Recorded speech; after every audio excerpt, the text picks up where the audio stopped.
করলে কাঁদতেন আর চাইতেন কার কাছে? এজন্য আমরাও চাইবো কার কাছে? আল্লাহ ছাড়া কখনো কোনোদিন কারো কাছে চাইবো না। তিনি এমন সত্তা, তাকে দেখা যায় না, কিন্তু তিনি সব দেখেন, ঠিক কিনা? কিন্তু তিনি আমার খুব কাছে। কত কাছে? আমার বাবা আমার যত কাছের, তার চেয়েও আমার বেশি কাছের আমার আল্লাহ।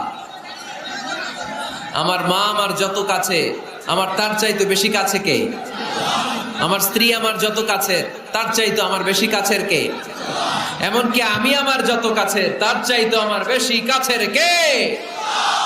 এজন্য রব্বুল আলামিন বলেন, وَإِذَا سَأَلَكَ عِبَادِي عَنِّي فَإِنِّي قَرِيبٌ أُجِيبُ دَعْوَةَ الدَّاعِ إِذَا دَعَانِ فَلْيَسْتَجِيبُوا لِي وَلْيُؤْمِنُوا بِي لَعَلَّهُمْ يَرْشُدُونَ।